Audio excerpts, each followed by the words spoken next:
Olá, alunos da disciplina de Gestão de Processos, sejam bem-vindos. Nosso terceiro encontro, onde estaremos falando sobre as visões teóricas e os processos dentro das organizações. Esse tema será dividido em duas aulas, começando na aula 3 e terminando na aula 4. A ideia de gerenciar processos foi desenvolvida há pouco mais de 100 anos, tendo origem nos pensamentos remanescentes da administração moderna. O que isso quer nos dizer? Que a arte de gerenciar os processos dentro da empresa começou pós-revolução industrial. Então, lá no início do século XX, século passado, com os estudos voltados para a nova modalidade, a nova forma de produção dentro das empresas. Vamos entender o que foi a Revolução Industrial. A Revolução Industrial foi uma grande transformação de cunho político, social, cultural, étnico, que ocorreu em todo o mundo, aonde deixou-se de trabalhar no feudo de forma artesanal e passou-se a se trabalhar dentro das empresas com uma forma racional de desenvolvimento das atividades. Para entender um pouco mais, o comerciante da cidade, na época, ele buscava a matéria-prima, entregava para o senhor feudal, que através dos seus empregados, dos seus servos, de forma artesanal, produzia e devolvia para o comerciante da cidade. Com o advento da Revolução Industrial, as máquinas foram criadas, não havendo mais necessidade de se utilizar esse serviço, aonde uma máquina produzia para 5, 10, 20 pessoas, ou seja, 20 operários. Essa revolução industrial possibilitou um grande crescimento e de forma muito rápida e desorganizada das empresas.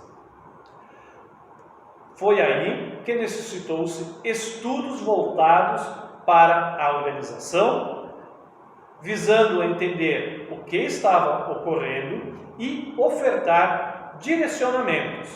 Por isso que nós podemos dizer que a ideia de gerenciar os processos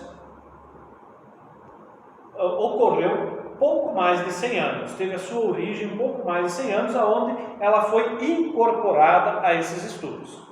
Que estudos foram esses, então? O pessoal que fez modelos de gestão vai lembrar e matar as saudades.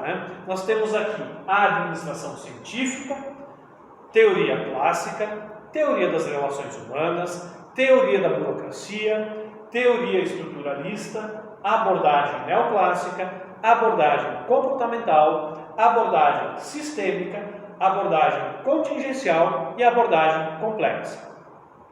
Cada uma dessas teorias e abordagens, ou seja, cada uma dessas escolas, fundamentou a gestão de processos que hoje é conhecida e trabalhada dentro das empresas.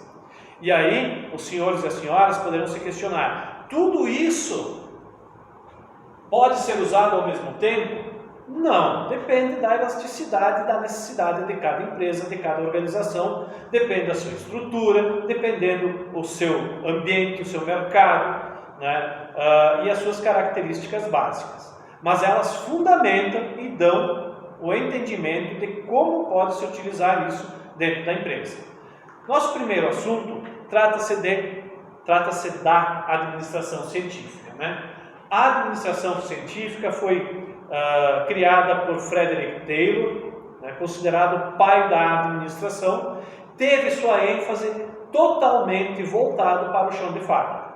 Vamos lá. O que isso tem a ver então com a gestão de processos? Tudo. Pense comigo. Se até a Revolução, antes da Revolução Industrial, existia um serviço, um trabalho artesanal, que era realizado lá no feudo, a partir do momento em que nós começamos a produzir isso na cidade, dentro das nossas empresas, e foi crescendo de forma desorganizada e muito rápida, nós precisamos criar um estudo para poder gerir todo esse processo. E aí é que entra o pensamento da administração científica, que nos diz o seguinte: foi o início da administração moderna através da busca da eliminação de desperdícios nas indústrias. Que tipo de desperdício? Desde matéria-prima até de tempo. Novamente, friso, os operários, na época, trabalhavam nos feudos, artesões, aonde eles tinham domínio de todo o processo de produção. A partir do momento que eles foram para a cidade, isso demandava muito tempo. Se vocês raciocinarem um pouco mais a fundo, nós podemos nos questionar: por que o artesanato hoje custa tão caro? O pessoal que conhece o patchwork, né, que são aquelas costuras artesanalmente realizadas, vão ver que é extremamente caro, ou seja, possui um valor agregado. Tá? Quando nós colocamos numa linha de produção aquele produto final, nós vamos ter um custo mais em conta. Tá? Então, isso dentro da nossa empresa, de forma racional, faz com que a nossa empresa tenha resultados. Mas o pessoal que fazia artesanal, de forma artesanal naquela época, quando chegaram na fábrica, achavam de fazer o mesmo caminho. E a empresa começou a padecer, começou a ter custos. Surge então o pensador, né, Taylor, para implantar a sua administração científica. Realizou esse estudo enfatizando que a tarefa e o método de trabalho a nível operacional e na linha de produção deveria ser realizado de forma racional, lógica, ou seja, decompôs a tarefa e dividiu-as em partes. Exemplo, pegou uma mesa, né, que seria a tarefa realizada, e abriu quais são os passos que devem ser realizados para que essa mesa seja constituída. Assim, passo a passo, conseguiu alocar operários em determinadas atividades, fazendo com que eles realizassem apenas uma função, se tornando padronizado e especialista naquilo que ele realizava.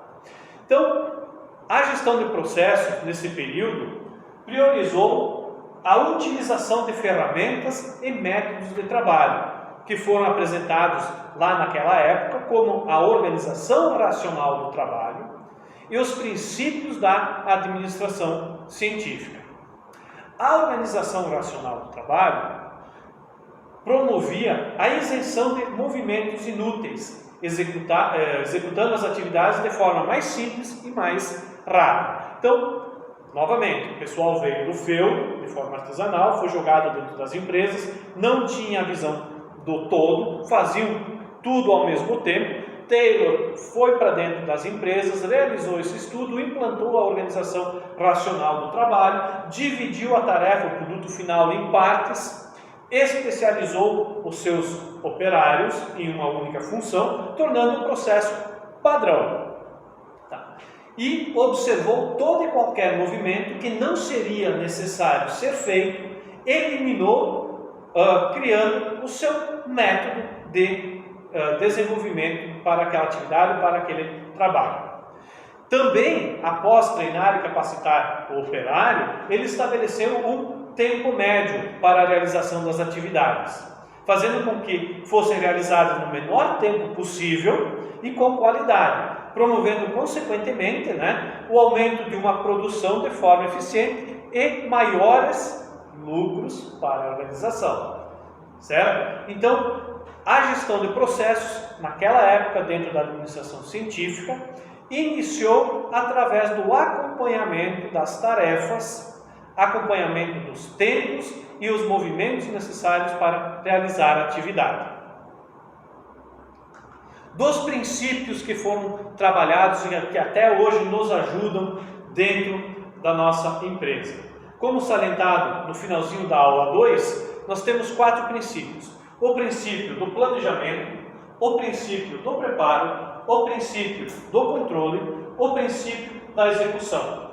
Dentro do planejamento, o objetivo era substituir o trabalho individual com a improvisação que existia na época, e uma atuação empírico-prática por métodos baseados em procedimentos científicos. Então, dentro desse princípio do planejamento, né, ele substituiu toda e qualquer atividade que não existia uma lógica racional para ser realizada. O reflexo disso foi que o planejamento passava a ser responsabilidade do gestor, da empresa, e não do trabalhador. O trabalhador não definia mais, o operário não definia mais o que ele deveria ser feito. Com isso, a gestão do processo é estabelecida num planejamento de como a atividade deve ocorrer. Princípio do preparo. Objetivo, de forma científica, preparar e treinar o trabalhador para produzir mais e melhor, evitando que se autocapacite, né? Então, dentro desse princípio do preparo, a ideia era dar condições para que o operário pudesse realizar a sua atividade, não dando a liberdade para que ele tomasse a decisão de como fazer. O reflexo se deu, a seleção do pessoal e os treinamentos também são responsabilidades da gerência. A gerência tinha que definir como o treinamento deveria ser realizado para a equipe. No princípio do controle, controlar a atividade realizada para certificar que está sendo executada de acordo com as normas estabelecidas e o plano previsto. Então, após capacitar, após planejar o que deveria ser feito, se estabelecia um controle para ver se todos os funcionários, ou colaboradores, ou operários estavam realizando aquela atividade dentro daquilo que foi estudado. Tá? E a gestão, então, fazia esse acompanhamento periódico no chão de fábrica, visualizando se realmente estava sendo respeitado. O reflexo disso, a gerência é responsável em verificar as ocorrências que se afastam dos padrões e corrigi-las. Criou-se, então, uma padronização e toda vez que o processo dava resultados diferentes da média estabelecida, o gestor obrigatoriamente deveria estar lá verificando o porquê isso tinha ocorrido. Lembrando que pode ser a mais ou a menos também esses resultados. Princípio da execução. Distribuir as atividades e as responsabilidades para que a execução do trabalho seja a mais disciplinada possível. O que quer dizer essa disciplina? Saber o que tem que ser feito.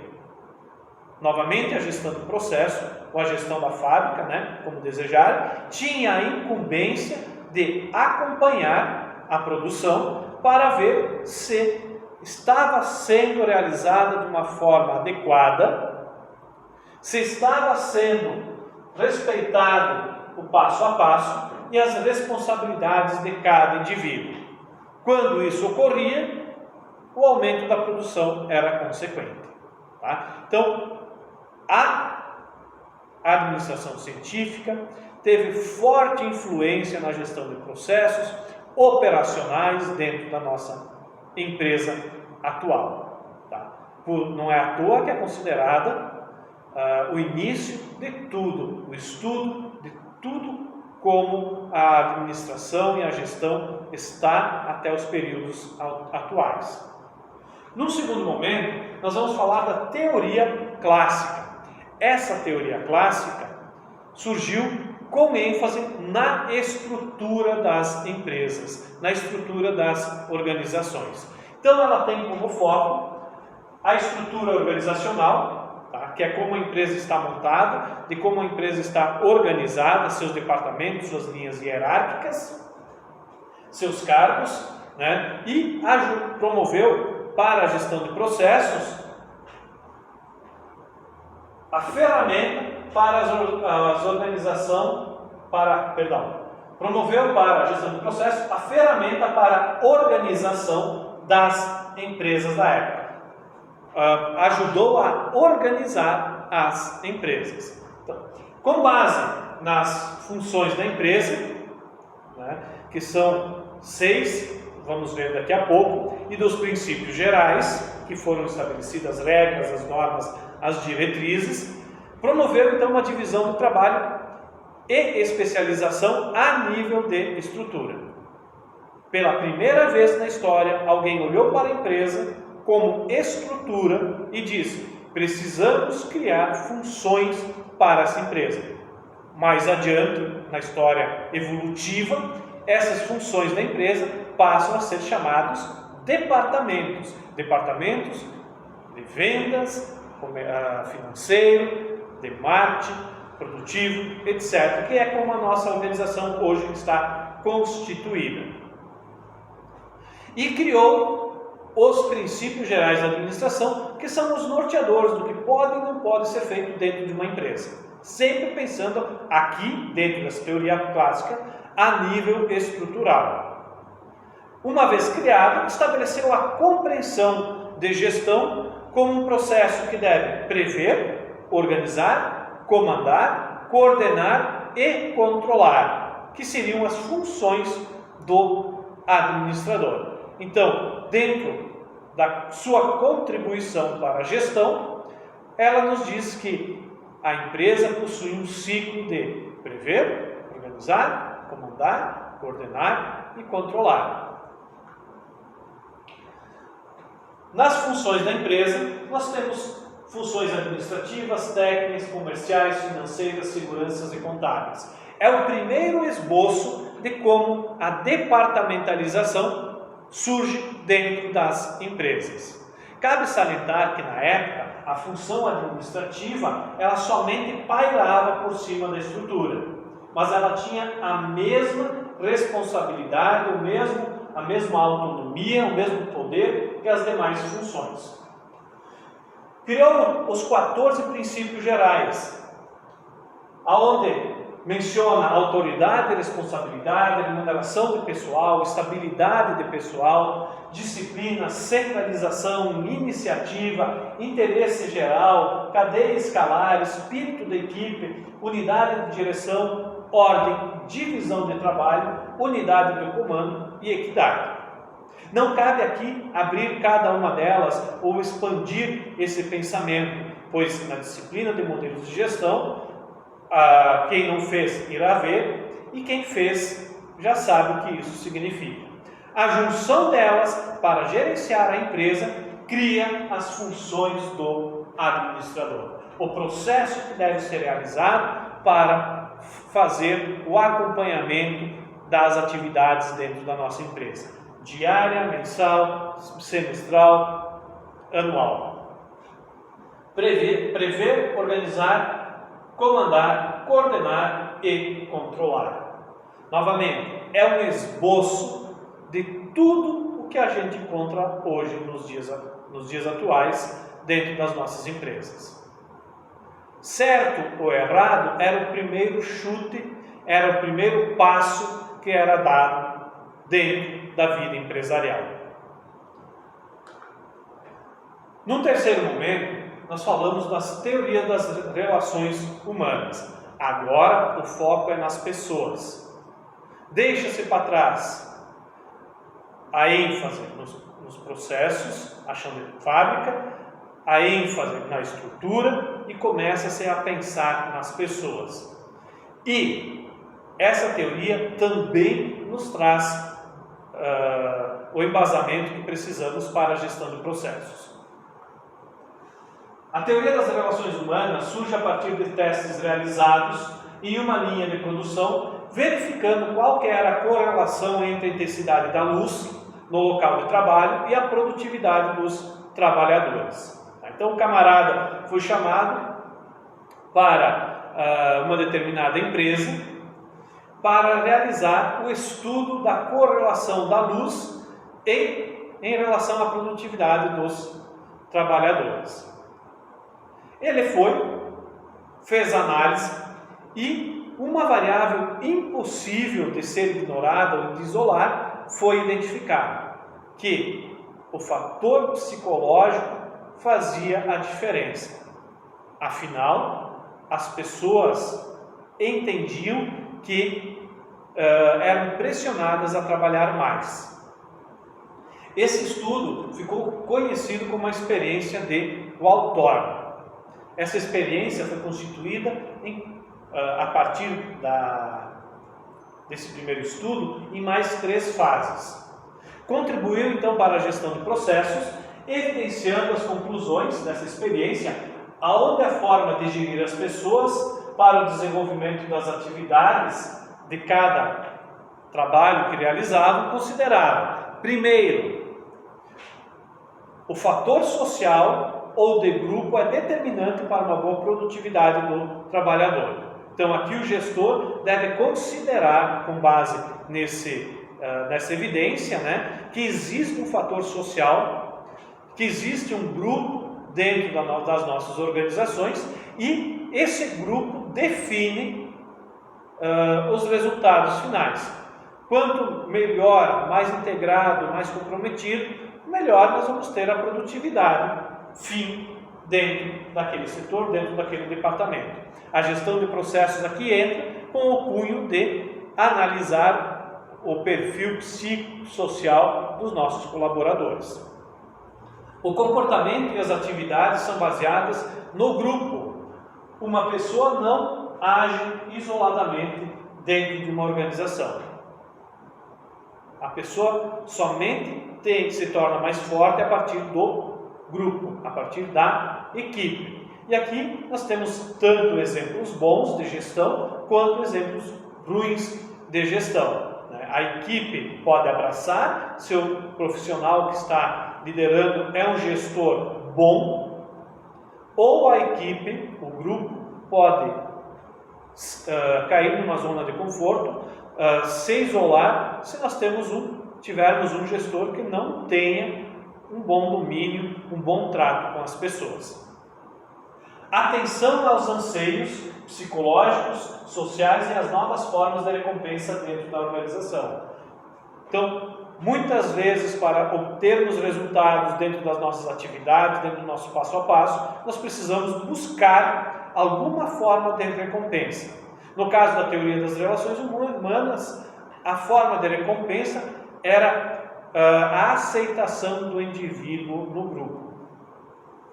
Necessidade de valorizar as relações sociais e emocionais dentro da empresa. Como bons gestores que os senhores e as senhoras serão, né, para termos resultados favoráveis nos processos desenvolvidos, nós precisamos considerar que as pessoas que trabalham conosco fazem parte de uma sociedade e possuem um sistema emocional também. Analisar o desempenho das pessoas em seus cargos e funções antes de trocá-las de posição, evitando comprometer a produtividade. Então, novamente, contribui para a gestão de processo, possibilitando que o gestor, o administrador, o líder, analise de forma correta, de forma certa, as pessoas em relação aos seus cargos, antes de qualquer troca, pensando também no custo que essa troca poderá implicar e o tempo de aprendizagem que essa função, que essa atividade terá para retomar aquele mesmo equilíbrio o qual essa pessoa que vai ser trocada hoje tem. Por vezes poderemos ter uma recuperação muito mais rápida, por outras muito mais lenta. Por vezes poderemos encontrar um profissional apto que supere essa pessoa que vai ser trocada. Por vezes encontraremos uma pessoa, um profissional que não tenha tanta destreza. O próximo momento que nós falamos é a teoria da burocracia. O que foi essa teoria da burocracia? Consiste em um sistema organização ou estrutura que se caracteriza por possuir regras e procedimentos regulatórios bem explícitos, ou seja, nos traz normas, regimentos, regras para que sejam obedecidos dentro da nossa empresa e, com isso, padronizar o processo operacional de conduta dentro da nossa organização. Além de abranger também a divisão de trabalhos, responsabilidades e hierarquias e compreender as relações impessoais. A teoria da burocracia diz que a gestão deve ser feita de forma impessoal dentro da nossa empresa, deve dar responsabilidades, dividir os trabalhos de acordo com as normas e sempre respeitar a hierarquia. Ela enfatiza, então, em base à gestão de processos, pois sua linha de pensamento é racional, como deve ser, passo a passo, etapa a etapa, é precisa nas definições das funções, deixa claro o que cada um deve fazer, agiliza as decisões, porque já está previamente entendido qual vão ser os resultados, possui constância e confiabilidade e uniformidade dentro dos procedimentos. Ela é bastante engessada, quando se utiliza a teoria da burocracia, os legados da teoria da burocracia dentro das nossas empresas. Mas ainda é uma das melhores formas de gerir, desde que se tenha flexibilidade em alguns pontos, que se delegue responsabilidades, para a autoridade e responsabilidades para os colaboradores. Na verdade, a teoria da burocracia rege um grande percentual de empresas, todas elas vinculadas às normas, processos, diretrizes, etc. Nossa última teoria para esta aula é a teoria estruturalista. Essa teoria estruturalista começou a olhar para fora e atravessar as fronteiras da organização. A partir daí começou-se a perceber que existia um mercado onde tinha clientes, fornecedores, concorrentes. Passando a reconhecer que a nossa empresa tem interdependência desse ambiente externo.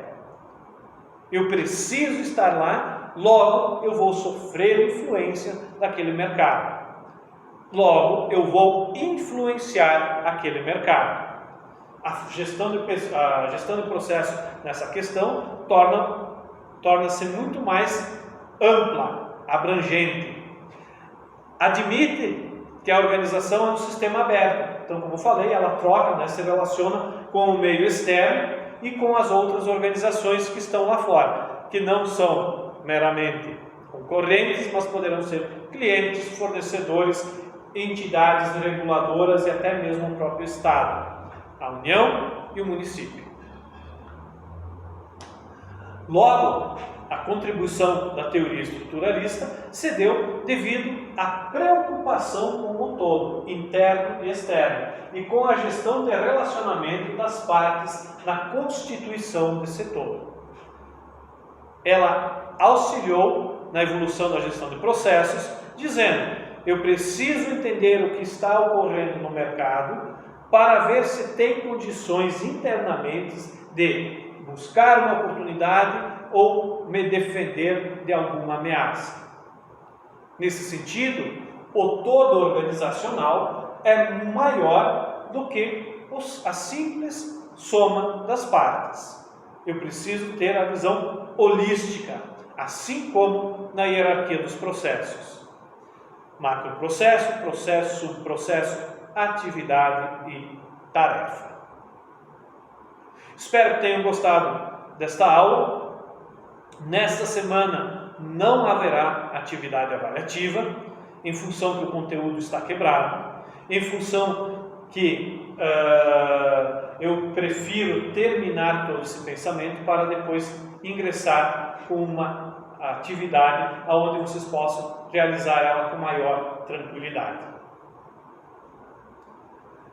Reforço que tanto a parte didática desta aula quanto o material complementar estão no Moodle. Leiam, aproveitem esse momento, façam essa leitura. Em caso de dúvidas, estou lá no fórum de dúvidas pelo chat, ou ainda, se preferirem, a partir das 19 horas às 22 horas estarei online para sanar todas e quaisquer dúvidas que vocês possam vir a ter.